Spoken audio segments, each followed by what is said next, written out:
Hello, I'm Colin Mance, and welcome to my TED Talk. The most pressing social issue we have today is our criminal justice system. Our preferred method of just warehousing inmates and not teaching them any skills while they're in prison in order to allow them to easier reintegrate in society has failed. This system disproportionately affects minority populations and men. Mandatory sentencing has resulted in people going to prison for longer times than necessary by failing to account for the specifics of a crime. We have a one-size-fits-all system when there in reality is so many different individual needs, individual wants within our system that we can strive to assist. This issue is important for many reasons. One of the ways we can improve our criminal justice system is by incorporating elements of restorative justice into the process. There are 4 main facets of restorative justice that can improve our system: inclusion, encounter, amends, and reintegration. In this talk, I would like to focus on 2, inclusion and encounter. This is referring to the victim, and then encounters between the victim and offenders. Here's an example that'll illustrate what I'm talking about. If I rob a store tonight and take everything the owner has, he probably won't receive it back in this system. The state will be the first one to prosecute, which I never understood. Why, the store owner is the person being hurt. Why does the state have to get involved? And really, it's because we're tied to medieval systems of thought on criminal justice. It used to be, back in medieval England, there was a system of redress that was mainly focused between the 2 people.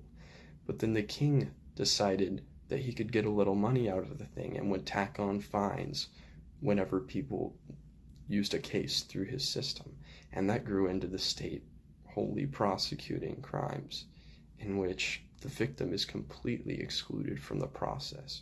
And that's what the main principle of inclusion involves. That's the first one that's kind of at the bedrock, is bringing the victim back into the process. They were the one truly wronged, and they're not even the one filing the case typically. And then if I go to prison after being tried for this, my wages are a paltry sum, and I can't do much to help provide redress to the victim while I'm in jail. It would be more beneficial if we would give prisoners real jobs or allow them to take on real service.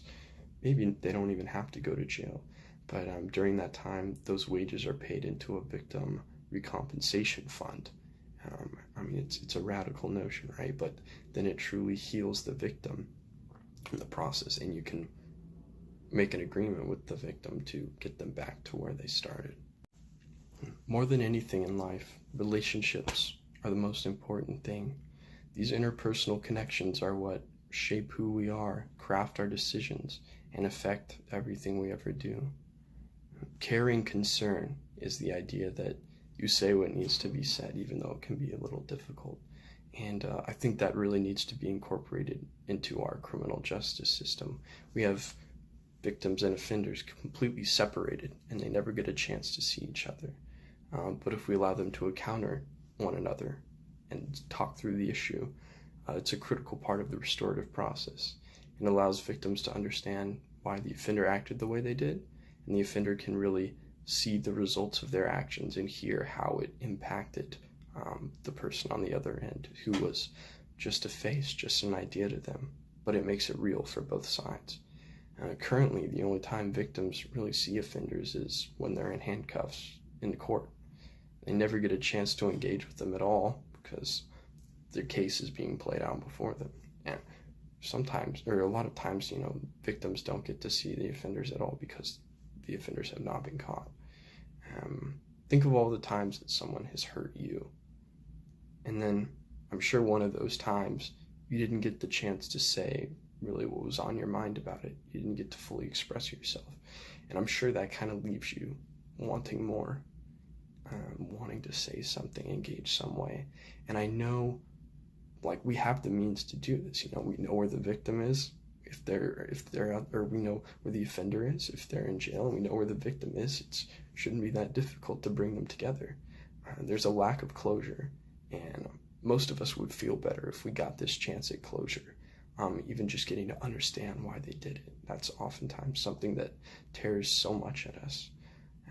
Rather than seeking stability by conforming to the past of our criminal justice system, we can discover transformative new frontiers by being open, inclusive, and innovative. These constructive conflicts during encounters are an open and honest engagement, and that's really what it comes down to, is being authentic in these relationships.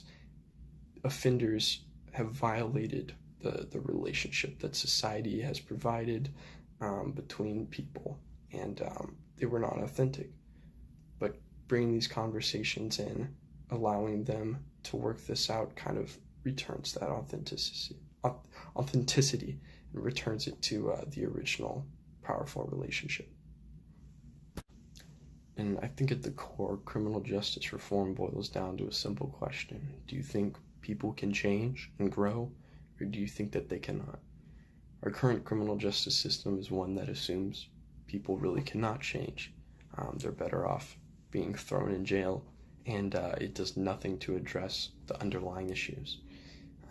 It isolates people, it relies on this medieval model, we haven't updated it, and isolates victims from the process.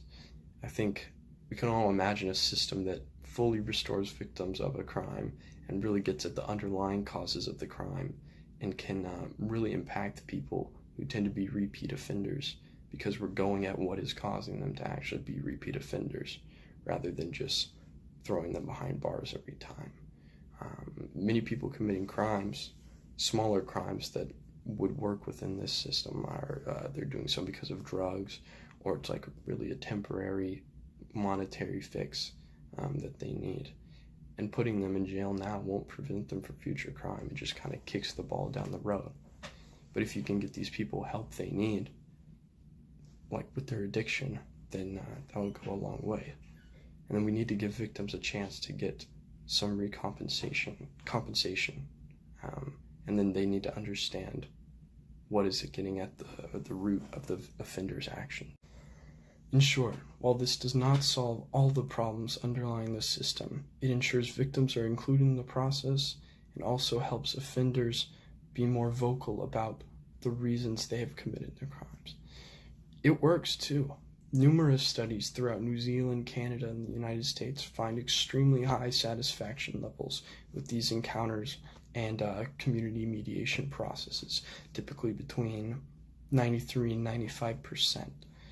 People like being included. It makes the relationship more authentic and more valuable. A famed historian, Peter Berg, said that justice is restoring order, not furthering chaos. And that's what we're aiming to do here today. Thank you.